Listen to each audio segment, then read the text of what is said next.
Last night we touched the sky.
Last glass we could barely see. Red was so brighter to see. The darkness is falling all over my face. Memories standing out like angry birds. I'm reaching for a place where my voice will never reach.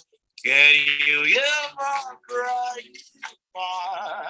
Reaching for the stars above the skies.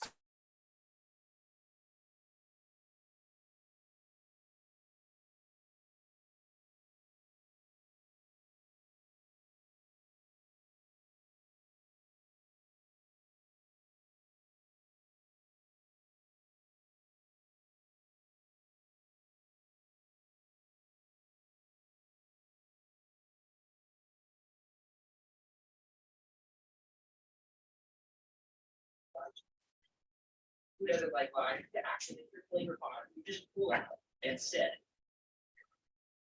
A little bit drinking lime flavored water, even though it's just water. I would highly encourage you guys to get one of these, especially if you have a hard time drinking water. It's definitely enjoyable. So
Good evening, everyone, and welcome to our final masterclass of the day. Thank you to everyone who has joined this evening and taken out some time.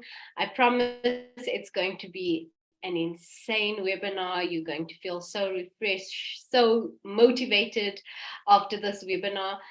So, without further ado, I'd like to welcome Kyesubire Greigg. Thank you so much for joining us here today. We are so excited to have you. Remember, if you have missed any of the webinars for today, I will add the Linktree website link in the chat and you can go ahead and watch it. And if you'd like to rewatch Kyesubiri's masterclass, you can also go and get that from the Linktree page. Being here this evening, so over to you. Thank you. Thank you so much, Nabila. Good evening, everybody. How are we? How was our day? A quick get together. I'd like to see in the chat and just hear from each of us where we're listening in from. So you can just drop your name in the chat. So I'm Kyesubire Greigg. I'm based in Nairobi, Kenya. I am many things, but at the heart of it, I'm a storyteller. And it's a pleasure, absolute pleasure to be here. So I'd like to see some of the places where listening in from. I see a few names I know. So let me look at that. We've got Musa from Joburg, Mary from Nairobi, a couple more, like 2 or 3 more, then we can get started. As you do that, I'd like you to think about your day and think about why you're here. East London, South Africa, Jemima from Nairobi, Kenya, Gadi from Pretoria. Alrighty. So I will say in true Kenyan fashion, Karibuni sana, which means welcome, welcome, welcome, or you are very welcome. This will be, hi Mary from Nigeria, living in Mauritius. I like that, you're intercontinental. Good stuff. I don't know why you signed in. I can see a couple of my friends there, so I know they're here because of me, haha. But I want to talk about nurturing both business and wellness at the same time. So I'll be sharing a few thoughts as we go along. Please keep a pen and paper close by. Take copious notes. Drop your questions in the chat because I'm able to keep track of that. And let's get going. So a bit about myself. I went into the entrepreneurship space about 22 years ago. First of all, as an entrepreneur, I was employed, but I was doing small businesses. I was selling jewelry. I was doing hair. Actually, no, I started doing hair and nails when I was in campus. And it progressed to little things. So I've been in the SME space for a long time, worked for a couple of SMEs, 2 PR agencies, both small. I've worked for a dentist, and then I moved into the event business, spent 17 years there. And the morph and the natural next place for me with my gift of talking was to move in the communication spaces. Now, along the journey, and I'll tell a lot of personal stories as we go along the journey, the thing about wellness really, really struck me, and because many of us don't think about it. But I want us to start from the thought process of, it's a very simple question. Well, a series of questions. There we go. On a scale of 1 to 10, and I'm looking at the chat for the answers for this, rate your current level of stress, where 1 is very low and 10 is very high. So on a scale of 1 to 10, kind of where are you feeling today? 8 or 9, okay, I can see that. A few more responses. I'm at a 5, but I woke up at a 9. So I've worked my way down. 8, okay. A couple more responses. So on a scale of 1 to 10, 8.5. So, okay. We kind of have some decently high, 6 or 7. Thank you. All right. How do you usually manage work-related stress? You know, children-related stress is different. Family is different, but work-related stress. Which of these do you normally do? Do you get up and take a break? Do you go sit in a corner and deep breathe? Do you look for somebody to talk to? Do you go out and take a walk, take a run, go to the gym? Or what do you do to manage your stress levels? Aha, I see morning run, all right. I walk and I talk to people, but I think my favorite one is journaling. I grab my journal, which walks around with me, and I write, okay, gym and nature walks, a few more responses. What do you do to manage your work-related stress? One or two more? Talking to a colleague and taking a walk. So I see we have a lot of physical activity people here. Okay. Now, talking to a colleague. Okay. Next set of questions. When did you last take a proper break? Now, let me define proper break. You literally shut everything down, or you went into a place of deep separation so that you could heal. So, question, last month, earlier this year, last year, and what is a break? That's for the people who haven't taken a break in a long time. Okay, so I see December 2022. That is not too bad, 8 months ago, all right? Ah, I see you, Mary. What is a break? Which means you haven't taken a break in a long time. Okay, anybody else? When did you last take a proper break? And there are reasons why I ask these questions. One or two more responses are needed. Okay. Earlier this year, good to see that. Thank you, Sharon. All right, one more response, one more. Okay, I will add mine. July this year. Okay, so that's kind of last month. So at least we have all people in all four categories, okay? I like that. So which of the following do you do when you're on break? Now, for those who ask what is a break, you're excused from this question, but which one would you want to do the most? Do you disconnect from tech, which means you leave your laptop behind, you put your phone aside, and you go analog if you need to keep track of something, pen and paper? Do you slow down and take several naps? Do you spend time with family? Do you just get out of town and turn off your phone? I don't do this one, but I've had it helps. Do you cook and clean? There are people who, when they're really, really stressed, their break is to go in the kitchen. Sit in silence in nature, or what else do you do? A couple of answers. I do a combination of these things. I will take a couple of hours off tech, put it aside, but I will also go and sleep because sleep is my recharge. Okay, a couple of answers, one or two answers, then we can proceed. Would love to get out of town and turn off the phone, would love to cook and bake. Okay, disconnect from tech and spend time with family. Oh, that's so nice. Mommy and son, all right? And cooking. One more. Excuse me. One more, then we keep going. Disconnect from tech. Sleep therapy. I like that one. Sit in silence in nature. The truth is we don't get to do much from that. I see disconnect from tech, bake, and sleep. Now, when we talk about entrepreneurial wellness, many people ask me why I'm so passionate about this. And this is why I'm passionate about it. In 2018, Harvard Business School conducted a study called What Makes Entrepreneurs Burn Out?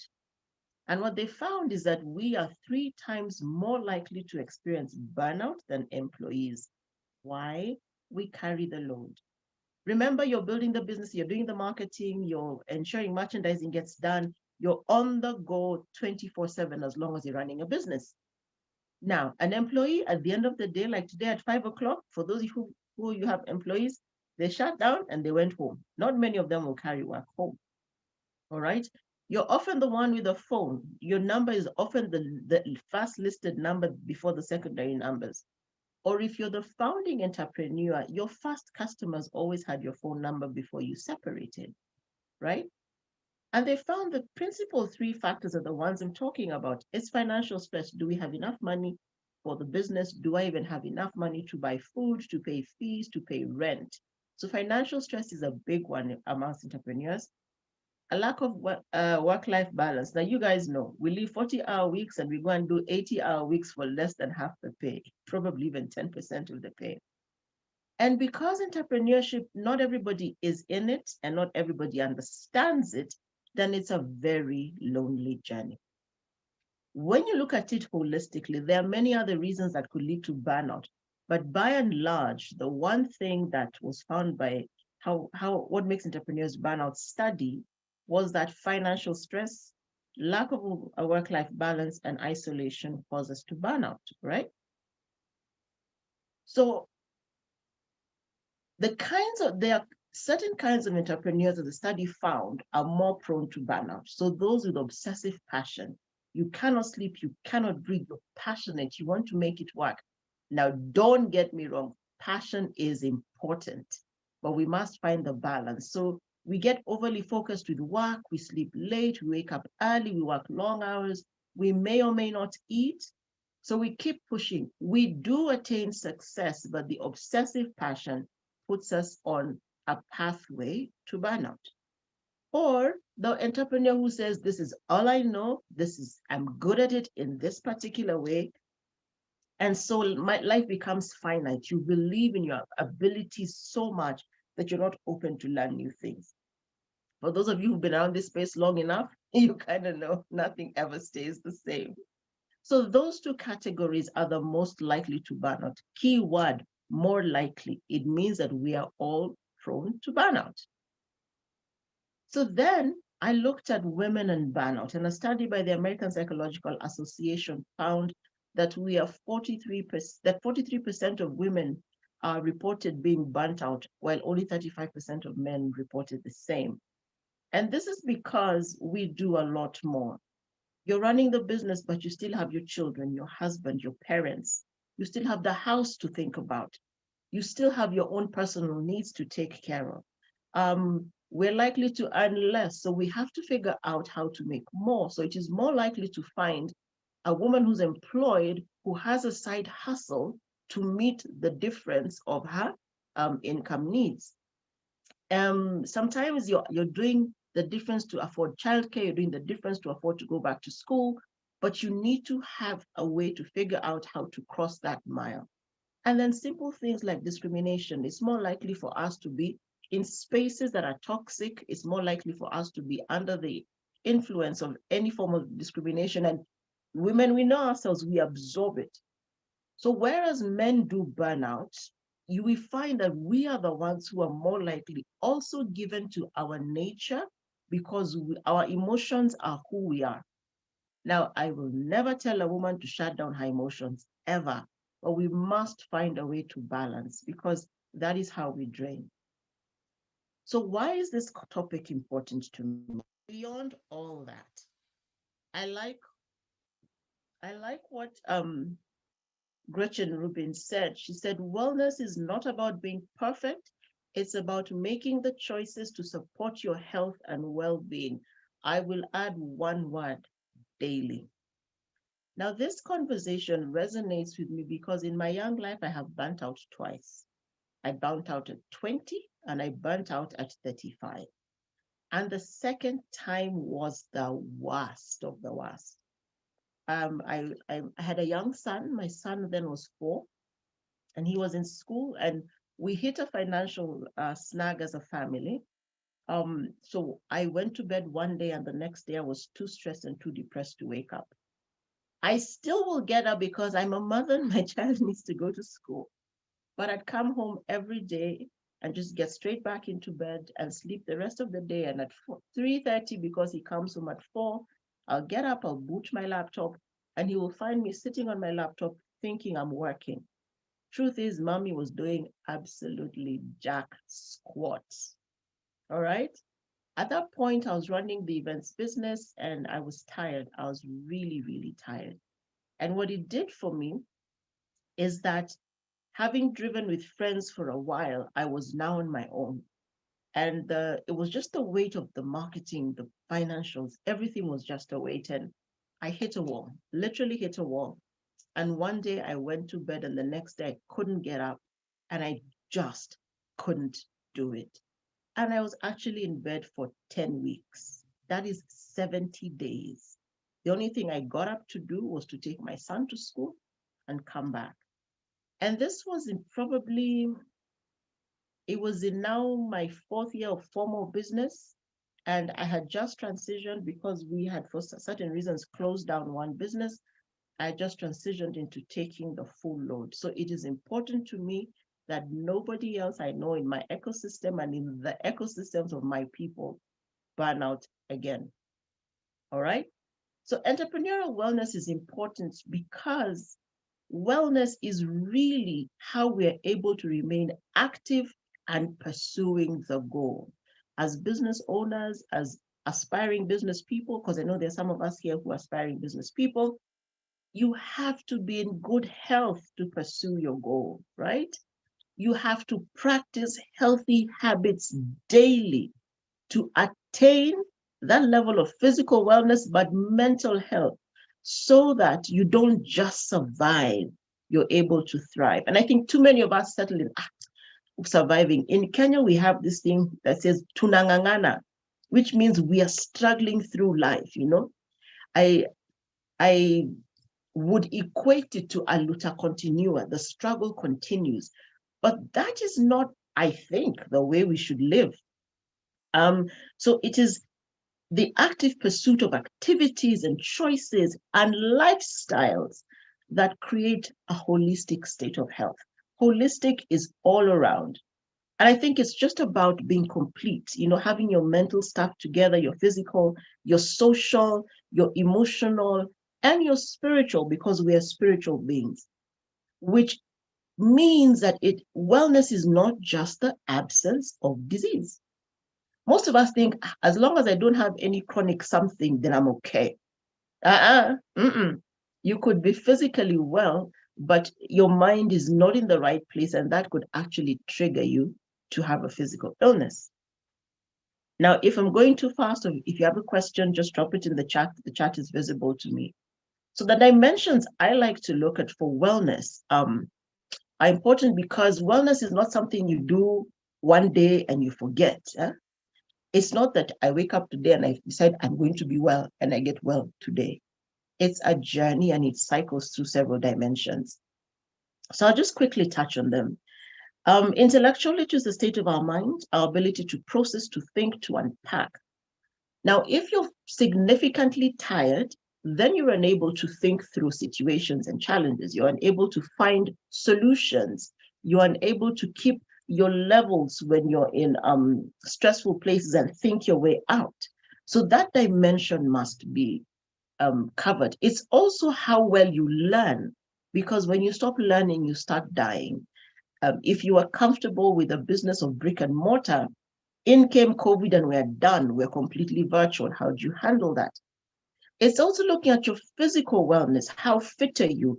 How strong are you? You could be walking, but you have no strength in your muscles. So if I'm exercising and I'm walking every day, what is my strength training regime? How do I build endurance? Because when I build endurance through the workout, then I'm able to have endurance on all other levels. But even on the physical, is my body literally healthy? Am I well? So simple things to think about. If you're consistently catching a cold, your immunity is compromised. What can you do to build your immunity? Because when you're compromised, you cannot go out and do your walk.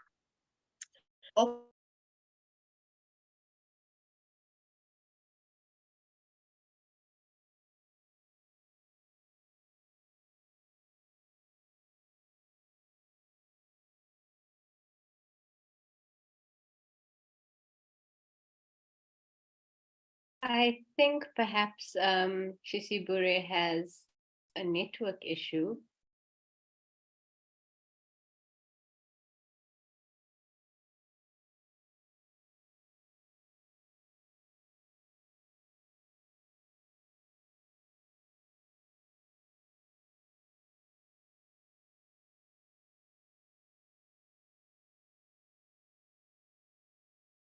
All right.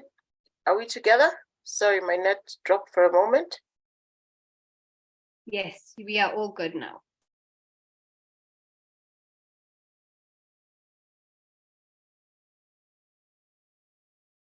Okay, so occupational is our work.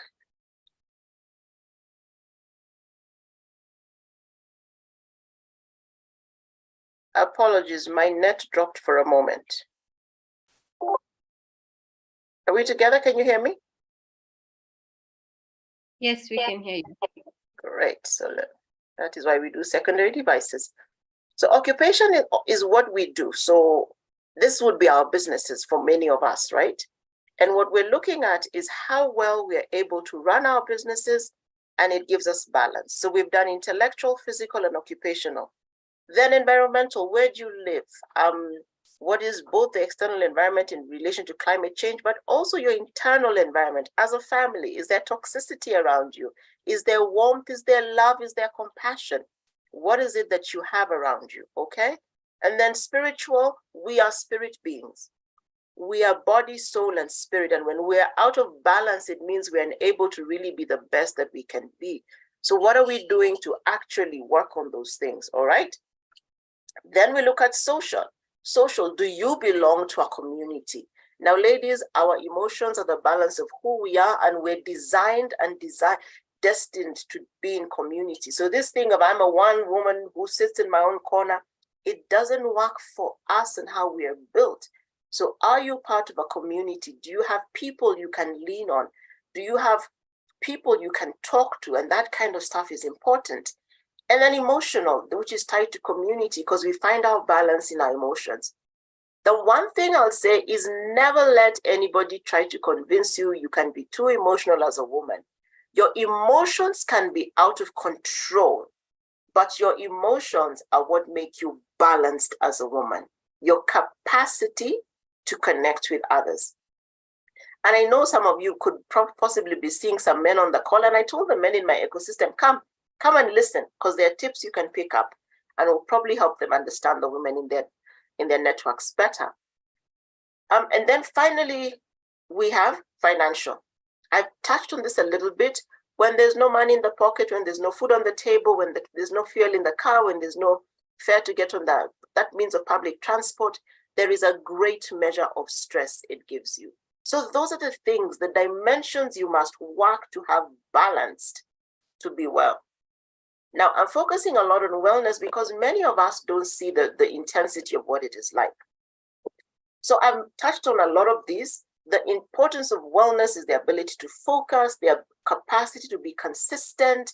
It gives us the ability to succeed.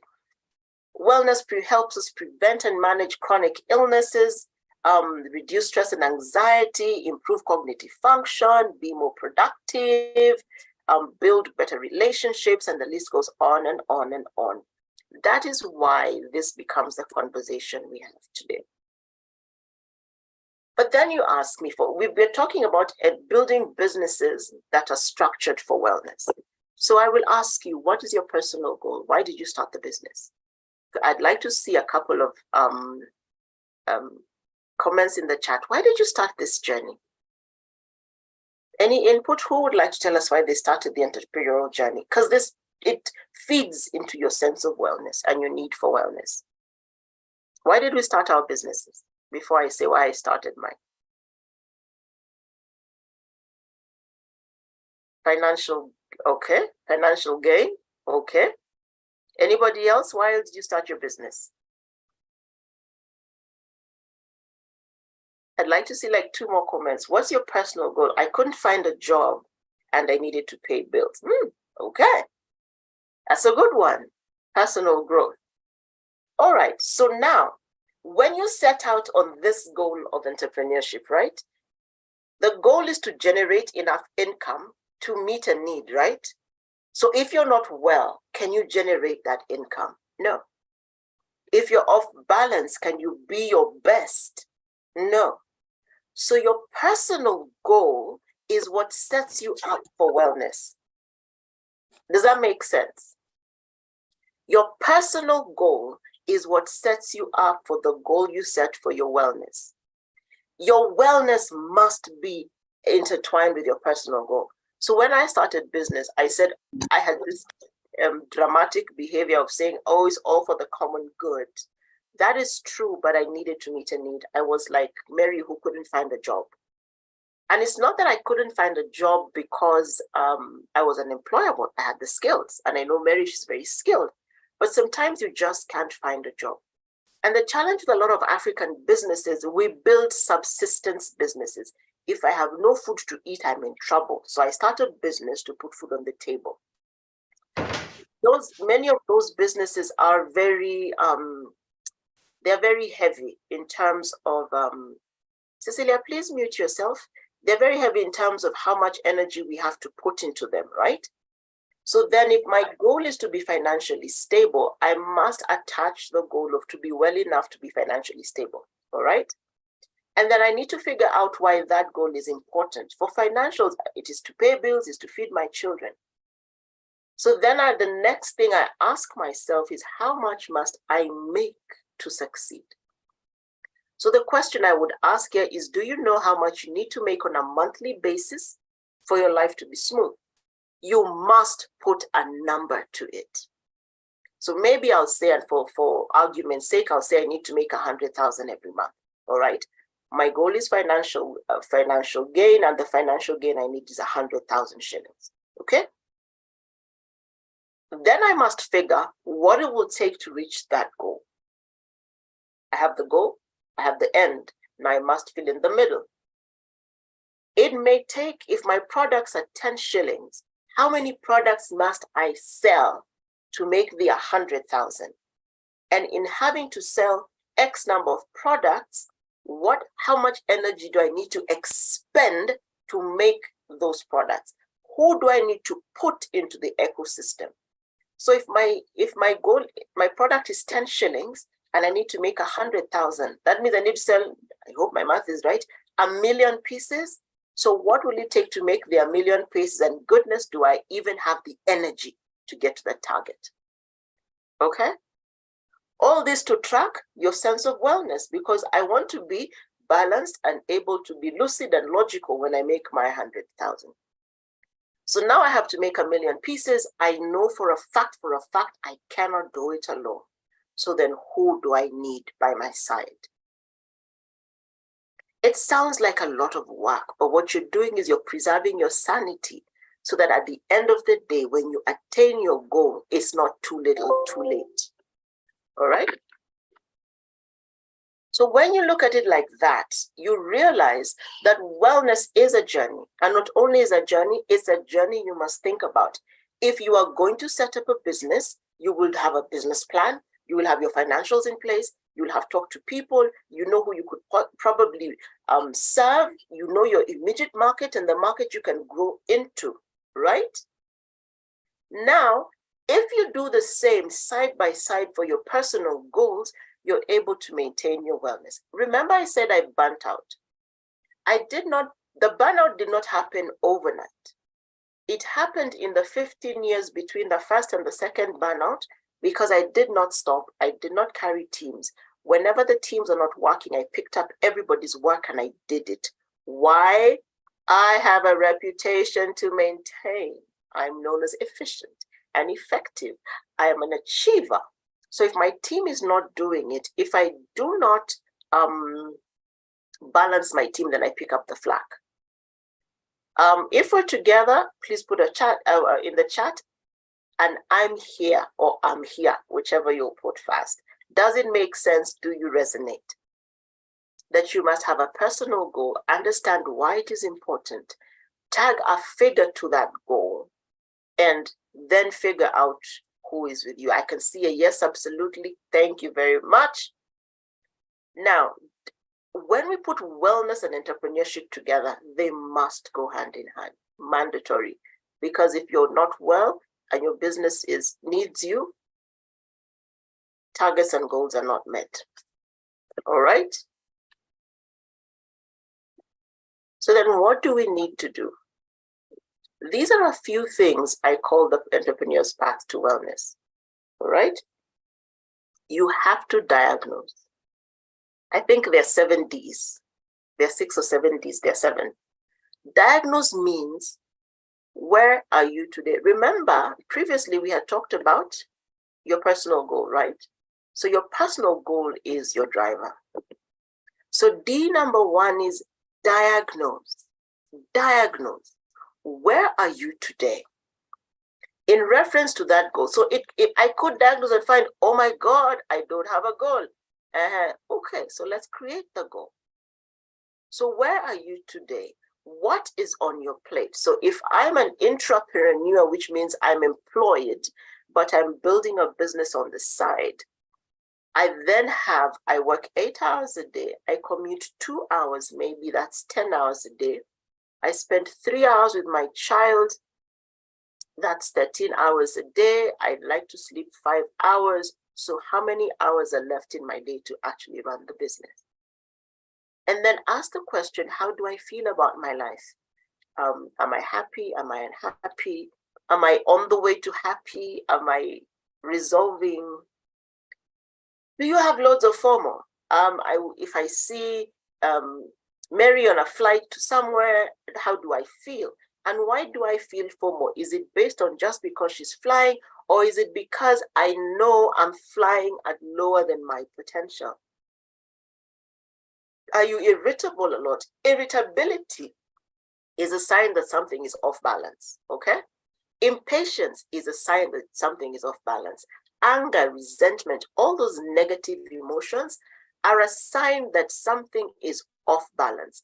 Frequent illness is your body telling you there's a problem. So you diagnose your full circle, what's going on around you. Remember this, the 8 dimensions: emotionally, spiritually, financially, mentally, physically, socially, intellectually. You sit and you diagnose all those areas and you find, and guys, pen and paper. I love technology, but when you're dealing with deep things, analog is best in my view. Sit down and write. One column, what is not working. Second column, what is working. Flip the page and turn and say, what's my ideal picture? Your ideal picture will help you move from what is not working to what is working, all right? But when you list the things that are not working, take each of them and ask why. So let me give an example. I'm really impatient. Why? Because Dennis is farther than me. Because Sipo has gone before me. Because Nila has more money than me. Okay, why? And you keep asking why until you get to the bottom. So they all have more money than me because my business has smaller margins. Why does the business have smaller margins? How did I do my mathematics? So then I'm serving a population that cannot pay more than X. Okay, so if I cannot earn more than Y because X is the price my market says I cannot surpass, I have two things to do. I either change where the market or increase the volumes. You ask why until you get to the core issue. And when you have diagnosed, you should have a clear picture of your life. I'm not one to dwell on the negatives, but you must address them, okay? So understand what's not working, understand what is working. And for both what's not working and what is working, ask yourself why, all right? Why becomes my favorite question. Okay, it's always been my favorite question since I was a child. So my mother says, that's the one question I always asked. And if you didn't give me a good reason, I'm not moving. I was that child. When you have diagnosed and you have all this written out, sometimes it will take several pages. The things that weigh you down irreversibly, disconnect from. And I'll give a very personal example. There are people in my ecosystem who are extremely negative. And because I live a faith-based life and some of them don't, I have people who've told me your faith is nonsense. It works for them without faith. It doesn't work for me without faith. So what did I do? I stepped away from them and their family. I just started seeing less and less of them. And we spent a lot of time together. But I realized the more they discredited my faith and the pattern I live my life by, the more uncomfortable I was with them and the sadder I was when I left them. Now, my diagnosis told me that irritability and sadness are pulling me back. So then I would disconnect from anybody who is just being unreasonably negative. If you have a point, I will listen to it. It doesn't mean I'll change my faith and come to yours. But if I'm going to give you leeway, give me leeway to walk away. Habits that are not helping you. So, are you watching too much TV? Are we scrolling too much on Instagram? Are we spending too much time on LinkedIn? Are we just so tired? We are always whining and complaining. What is it that is weighing you down, which you have found in your stage of diagnosis? Walk away. All right, so you disconnect from that. And when you disconnect, go and do a detox. Now, entrepreneurs, many of us say, oh, I don't have money, I can't go for a spa. I'm a DIYer, so my spa days are in my house, okay? So you can find me. What I do, actually, my Monday morning is my day. So I do meetings with myself and I take care of myself.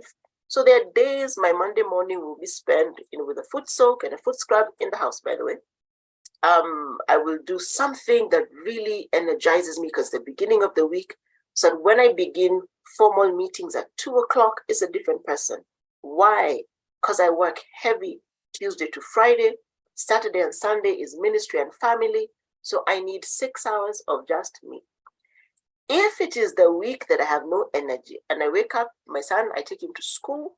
He'll be in school by 7:30 a.m. I will be back home by what? Maybe 8:15. I'm still tired. The bed calls. I get back into bed. That is my weekly spa. All right. Sometimes I spend it listening to podcasts. Sometimes I could be listening to different messages. I could be writing. I could be whatever it is I need to do. So the detox is the thing that will help you take a break. Sometimes it's going to see somebody in the middle of the week and just unloading. Or like my son says, I go to see my sister and we laugh at the most stupid things. Why? We are detoxing. By the end of that laughter, we have laughed, we have cried, but our souls are fresh. The detox is to find the thing that takes the pressure out. So if it's therapy, go. If it's prayer, pray. Journal, talk to a friend, cry if you must. But the thing you must do as you detox is vent out the weight and the pressure. Are we together? If you're with me, please put a YY in the chat. So you diagnose, you disconnect, and you detox. Okay? Are we together? I'd like to see a YY in the chat or a thumbs up somewhere. Thank you, Amboy. I can see you. Thank you, Mercy. Okay. Yes, I can see many of us are there. When you have diagnosed, disconnected, and detoxed, now this is where life becomes cool. You dream. Remember, you had that ideal goal at the end. So then I say, so I want to be free and happy. So what does it mean to be free and happy? If it means I never have to go to work again, that's okay. But how will I get there? What do I need to have built in my ecosystem such that I will never have to go to work again? It means I need recurring income of X hundreds of thousands a month. Okay, so what must I do to get my business to that place? Because what you're doing is you're planning your life. So that then when you go back to the business, you know I have a big dream. And this helps you. You can do things like do a vision board, right? You can do things like letter to my younger self and stick it somewhere. You can put your targets and your goals on the wall. What I'm currently doing in my office is I know how many clients I need to get to X income. So I have a big sheet of paper on the wall that lists spending, it lists who I need to call, it lists current clients, and I can see where the gaps are. But I have a dream. When Martin Luther King Jr. said, I have a dream that someday, it became a clarion call for a whole generation. And he shared his dream that became.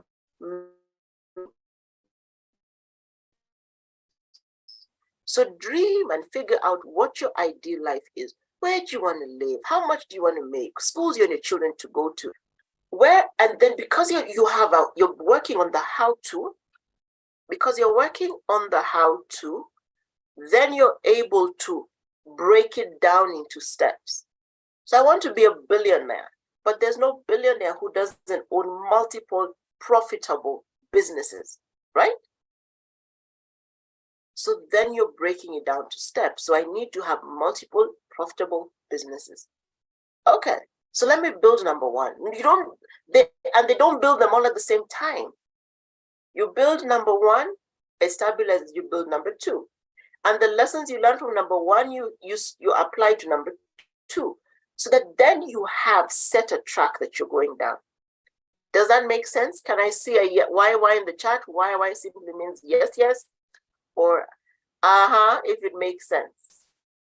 So you must dream and determine what your ideal life looks like and what you need to get there. So you have ideal and the end game. You have the end game, right? So now you have to design what you need to achieve the dream. Who makes up? So you need a team. So what does the team look like?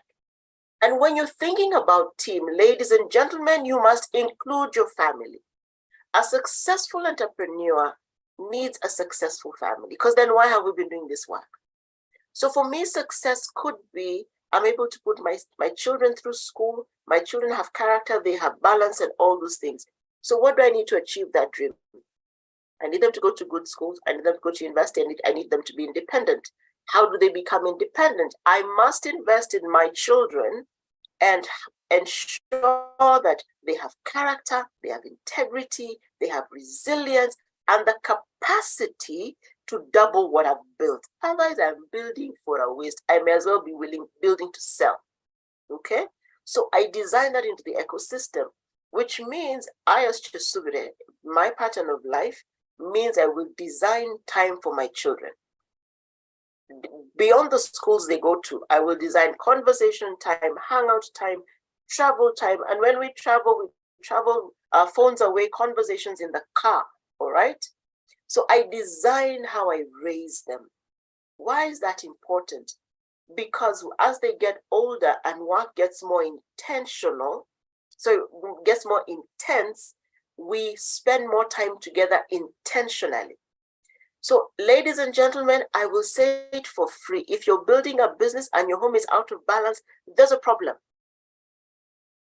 One of the things I strongly believe is one of you as a parent, if you're a two-parent home, one of you must be present for the children, because you will build and you will make money and you'll spend all that money on rehab, on therapy, on bailing them out of jail. It's not worth it. So into your design, if you are going to have children, design intentionality in your parenting styles. It will save you when they're older. You give them more time when they're younger. It will save you when they're older. Now I can see you thinking, but there's so many things to do. That's why you distribute. So in your design for your team, you might need to put in housekeeper and driver and personal assistant. Okay? You design your ecosystem. So as I'm redesigning my ecosystem and realizing I need assistance on the projects I work on. How does that help me? It helps me do more, but also designing partnerships. I'm deliberately designing collaborations because if Cecilia has a skill that would benefit my business and help me do what I do faster, and it will cost me 10 or 20% of the cost, why not give Cecilia to help her stabilize her life? And it helps me be more effective. If I'm a fashion designer and I need tailors, I'd rather get 3 very effective ones than 15 mediocre ones. But I may have to go through 15 mediocre ones to get the 3. But I know my goal is to be able to have somebody who can cut like I do and stitch like I would. All right? So then I figure out what of these tasks can I delegate and what can I automate. So I'll use this meeting for an example. When you signed up for the meeting, you get your confirmation and email. Nobody is sitting there waiting for your confirmation. You sign up on a site, the site automatically confirms your automation, sends you the details, but says download your ticket here. But also built into the system is a reminder that came yesterday and a reminder this morning and probably a reminder 30 minutes too, right? So what are you doing? You are automating to be able to deliver. So you delegate, you automate, you systemize, whatever word you do, just distribute the work. It is your role to dream. It is your role to plan. It is your role to design. It is not your role to do everything, or you will drop. Are we together? If we're together, send a Y. Put a YY in the chat. Your role to dream, your role to design, and your role to distribute. 3 things. You distribute for higher levels of effectiveness and efficiency. At the distribution level, if I distribute to Noreen and Noreen and I are not working, I need to be able to stop that relationship and redistribute to Bonnie, all right? Or redistribute to Jemima. And I'll tell her, it's interesting because I once worked in a dental practice, and when I came in, there's a lot of work to do. But one of the things I have in my bag is I love my work. It doesn't matter what I'm doing, I love my work. But I worked there for maybe just about 2 years or just under, and I left. When I left, the work I was holding on my desk could not be handled by one person. Why? I worked very long hours. I worked 7 a.m. to 7 p.m. I took a half an hour lunch break, and I pretty much worked all the time. And because of my love for what I do, it's just how I'm wired. I come from a family of very high achievers, so there's pressure to be the best. So I pushed through. When I left that job, 2 people were hired to take over from me. 2 people were hired, apologies for that. 2 people were hired to take over from me. It's not that I was so perfect at my work. I had systems in my head. There was a way I progressed through my days. There's a way I prepped for tomorrow, today, so that tomorrow morning is seamless. So I never left the office without entering all the cards unless I had to, because you know how doctors are, they write on a card and then it needs to go into QuickBooks for invoicing. Now, some of these guys are insurance clients who invoicing is at the end of the month, right? So how will I know who's coming? Or how will I know who needs to be invoiced?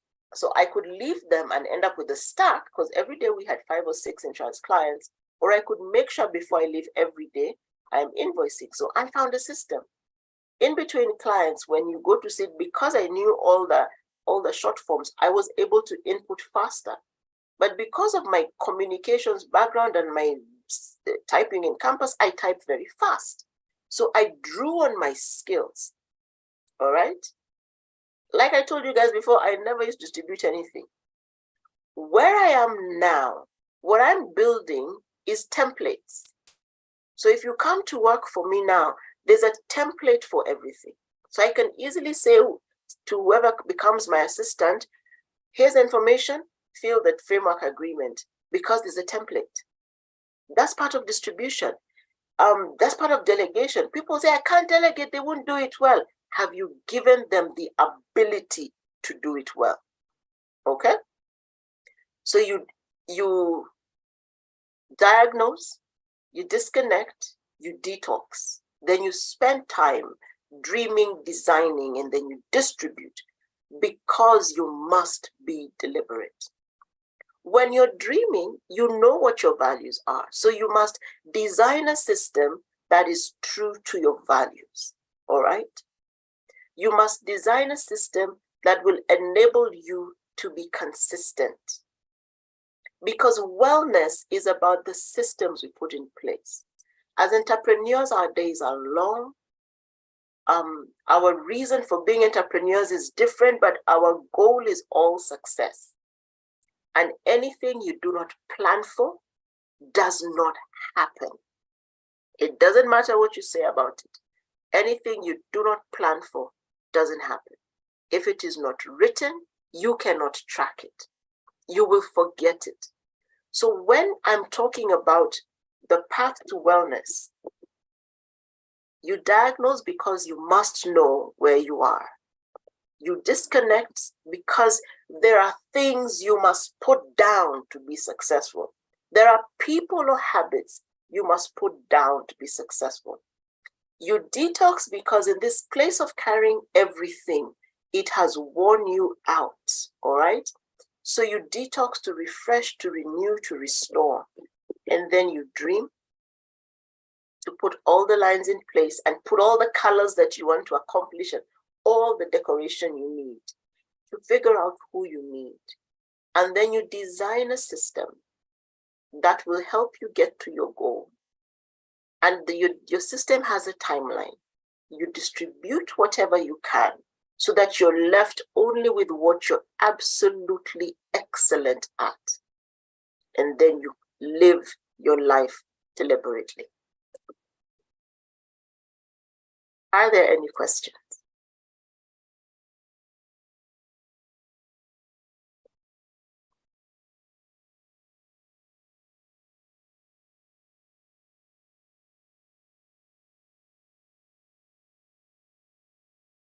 Are there any questions?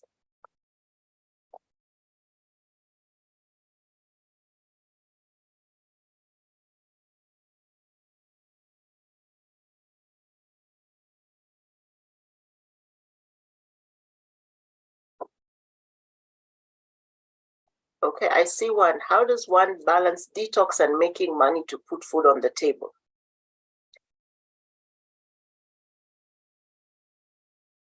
I want to give a thoughtful answer.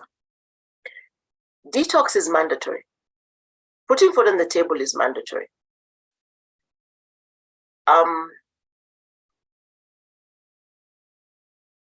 Detox does not, it does not negate the fact that you need to put food on the table, but it acknowledges the fact that inside you, there are things that you must release. So the balance that works for me as Kyesubire is that I must detox to be effective. Now, detox to different people looks like different things.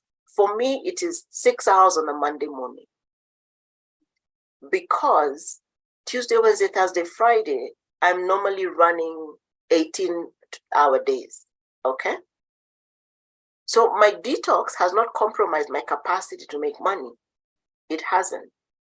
What the detox does is that it strengthens me. I don't know if that makes sense. So detox doesn't mean you go for 15 days and you can't afford to. For you, it may mean you take an extra half hour once a week to walk an extra 1 kilometer, all right? Or it could mean that when you get home, you soak your feet in hot water and something that helps you relax. Or it could mean once a week you take a longer shower, or bath, or you soak. Or it could mean that you go and you may not have money for coffee, but you come to my house and we sit and we make coffee in the house and we laugh and we talk and we cry. Detox needs to be an intentional part of our days because it lets us let go. I don't know if you're like me, but every week there are those people who really make you mad. And I don't want to carry that energy with me. So what I'll do I learned this from a friend of mine. A friend of mine, this is his routine in the evening. He'll come home, he'll change, he'll get out of his stuff, he'll make dinner, and then he'll sit down and think through today. What happened well, what worked, what didn't work, why didn't it work, how do we preserve the gains? And once he's done that, trajectory is music, soft lights, bed, he's asleep in a few minutes after that. That's his routine that works for him. So find your detox routine. It doesn't have to cost you a dime, but it must be part of your life. I hope that helps you. I hope that helps you. Okay, there's another question. How do you have tips on delegating for those who find it challenging to do so? Okay, thank you, God. Okay, tips on delegating. One, you must have people you trust in your ecosystem. Trust is principle for delegating. But again, you must trust people. The inability to delegate, I found, is because I didn't think that anybody around me would deliver as well as me. So if you're in my ecosystem, Tibaga, and I can't delegate to you, it means either I've not taught you how to do it, or I've got trust issues, or you just don't know. The difficulty around delegating also comes to those of us who are perfectionists. Those of us who are perfectionists, we want things done in a certain way. So remember, I said there are things that can only be done by you in the way they need to be done. So then keep those ones. And you start by giving one small task. That task that will not upset the boat, that will not overturn the car, give that one task.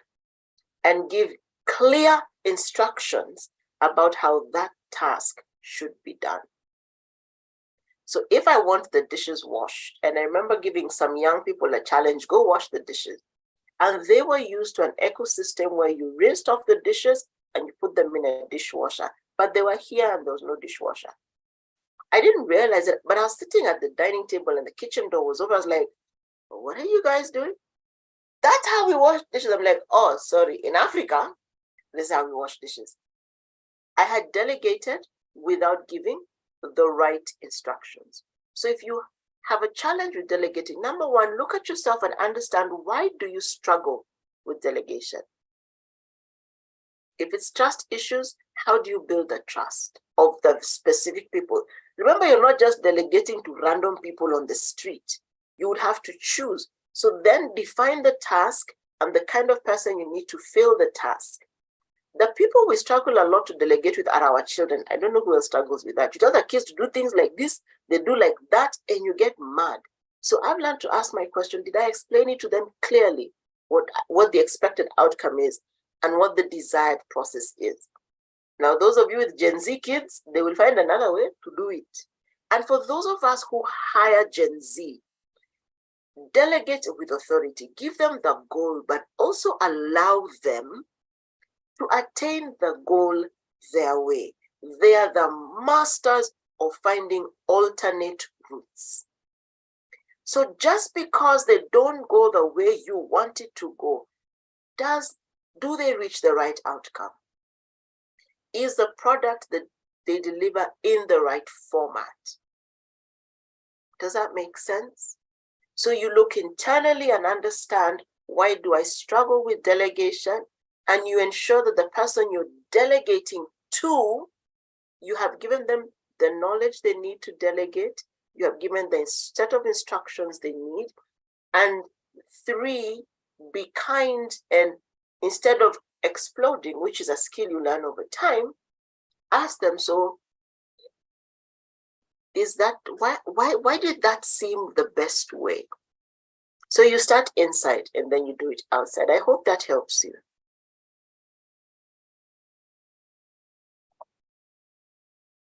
How does one, so the next question is, how does one get employees to get out of this quiet resignation due to burnout, COVID, and stress? How can we change this?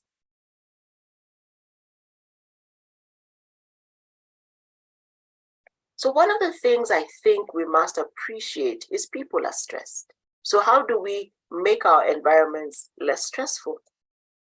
Have you ever asked your team, what stresses you about being here? What don't you like? What can we do different? So you must have conversations and then understand what would be their motivator. HR will tell you that every individual is motivated by a different thing. So Kyesubire's first motivation may not be money, but Sharon's could be. Okay? If you notice somebody is in quiet resignation, which actually is a global trend, it's called different things across the globe. In fact, in Asia, they're doing as little as possible just to stay there. And the young people now actually have music about it. I'm like, who born these ones? But it's the environment they grew up in. So you have to understand that a pandemic like COVID, what it did, it shook the foundations of what many young people had, which was a perfect life. No trouble, no drama. For those of us who are Generation X and probably the upper end of millennials, we've known a measure, nothing too earth-shattering, but we've probably been through 1 or 2 recessions, global recessions. So we've had to learn the skill. So think back to when you were that age and you didn't want to go to work. Who got you out of there and what did they do? Common things that are needed is candid conversations. Do you need time off? Do you need a different work arrangement? Like when I went back into employment, I knew for sure I'm not an 8-to-5er because of my choice as a mother to take my child to school every day. Okay? So I had my reasons for my negotiations. How do you get them out of there? You must have conversations. You need to understand what their stresses are. Never think you know what they are. Just because you have your level of stress doesn't mean you understand the other person's level of stress. The other thing we must appreciate is we have a generation who we have been pushing very hard from when they were very little. My greatest fear about generation, the bottom end of millennials and Gen Z, is they want success now, and we've been pushing them academically and socially from when they were little, so they will burn out earlier. So if they're burnt out, find out how to help them out. We need to have counseling facilities. We need to have conversational facilities. Sometimes you need to bring in a spiritual leader. So I know organizations who every so often bring in a pastor to pray over the teams and just listen. Connect them to the things that work for them. How do we change this? We model it. If I model energy, I go into spaces and people ask me, how do you package your energy? We need your energy. And I share with people the tips that keep me going as Kyesubire. For some people, you cannot do the Monday morning break, but can you do a Friday afternoon break? Can you on Saturday morning disappear before you take off with the family and do stuff? Can you party less? Can you stay at home? I mean, we must have conversations where we explore these things. So I would say counseling and conversations, and then you find what works for people and you share that with them. Thank you, Wanda, and thank you for the compliment. Anyone else with a question?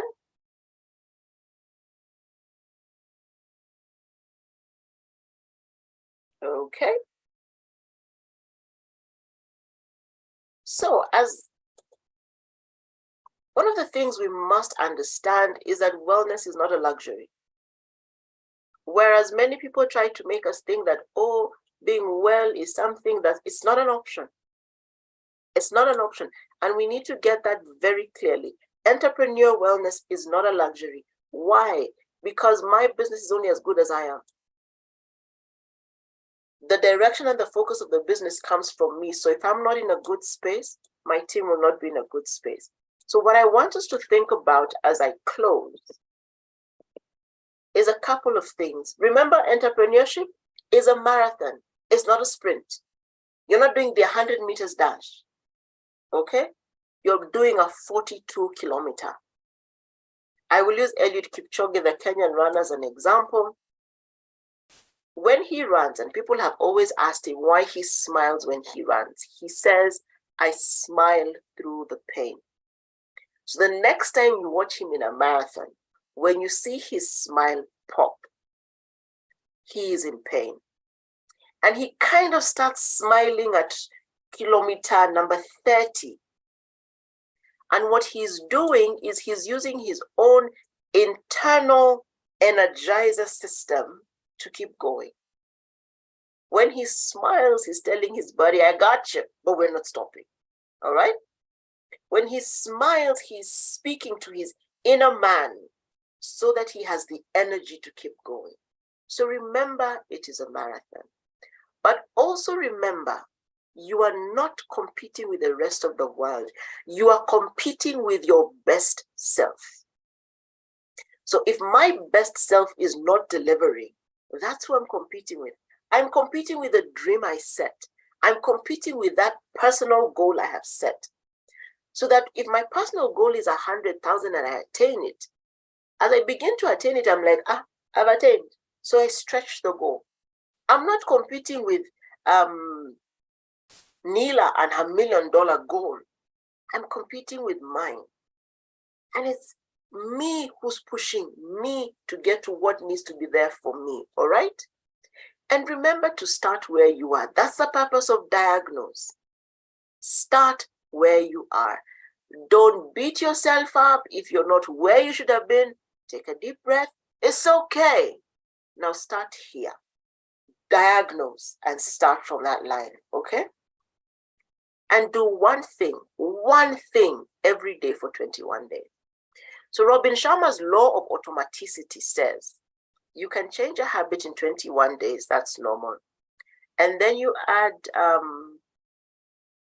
45 days of practice. It comes to 66 days. And what you now have is automatic response, okay? 45 days of practice and yes. So in 66 days, you should have transformed one thing, which then means we cannot change more than 4 habits a year. So what is the one thing you can start doing today for the next 21 days that will significantly change? Now, some of us may need to take a few, like 5-7 days to refigure the dream and do all that thinking, and then we cycle into the one thing for 21 days, okay? When you have figured what that one thing is and what that thing will be accountable to someone. Growth is pegged to accountability. So if I say I want to be a billionaire in 5 years, I need to figure out the steps and be accountable to somebody. And understand that you will fall.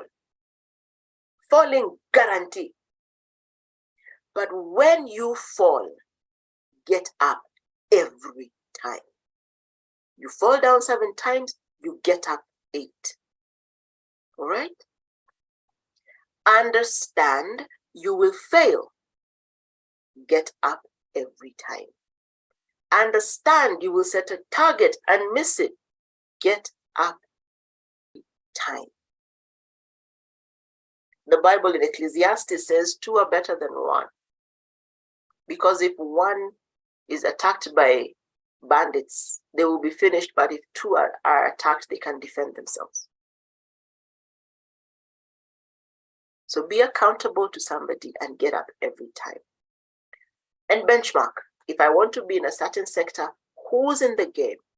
But when you benchmark and you find how far people are, don't get bogged down. You are who you are, and you're divinely designed to be on this earth at this time doing what you're doing. So benchmark, but don't get bogged down. And I think the most important thing I'd like us all to remember is that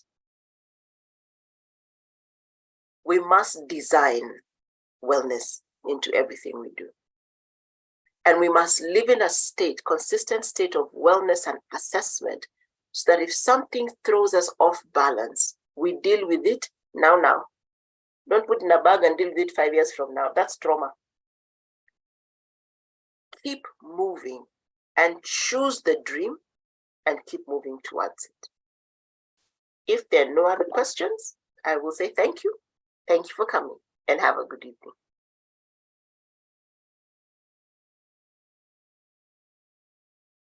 Back to you, Neela. That was incredible and so amazing. Thank you so much.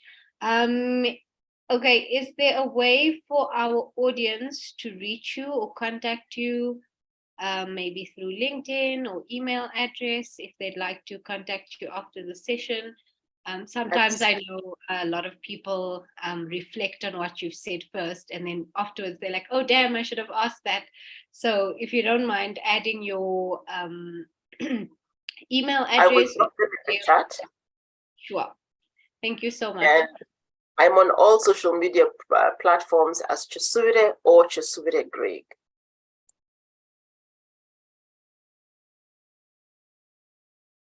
And that was great. I really enjoyed it personally. I think lots of women face these challenges in their lives.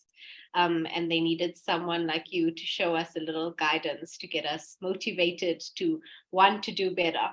But thank you so much. I really appreciate your time and coming out and talking to our audience. I'm sure everyone really appreciates this masterclass. So thank you again. If anyone has any questions, I'll also leave my email address in the chat, so you can get a hold of us.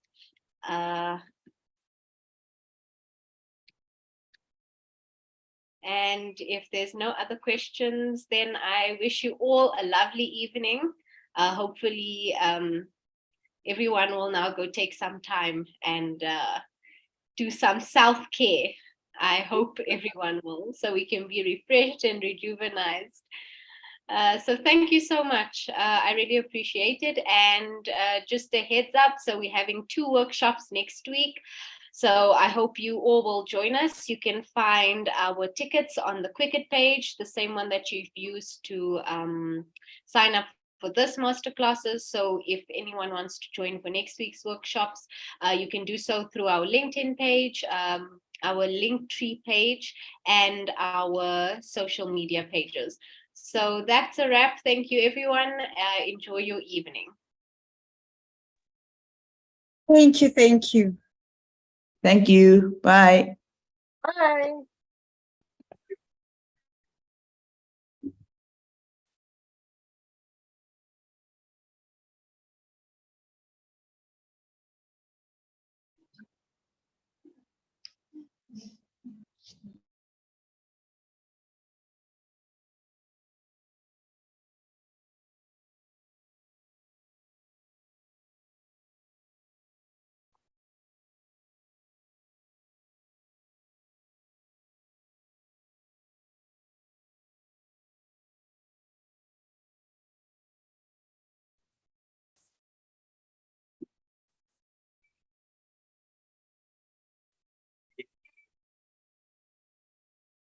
Life is a journey.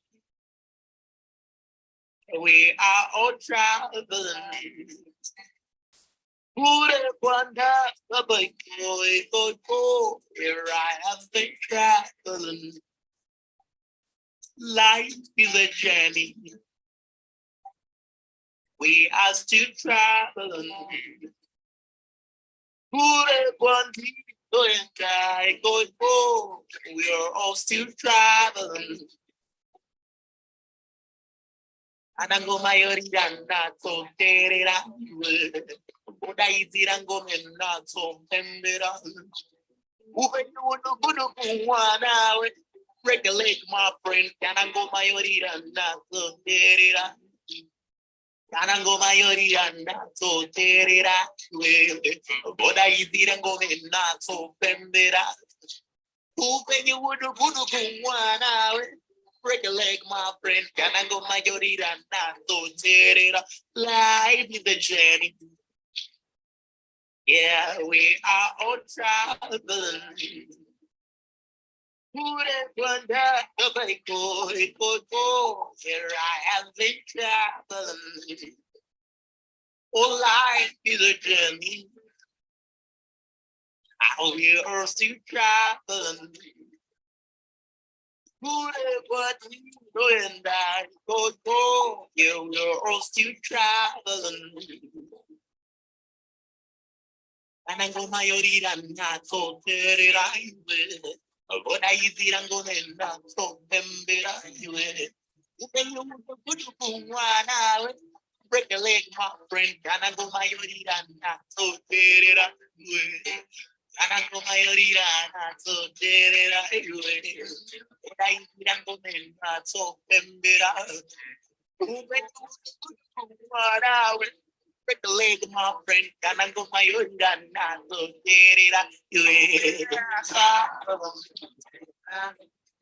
I have been traveling.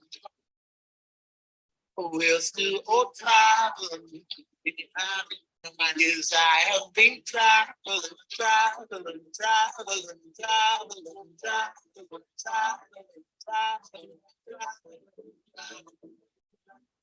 I'm back.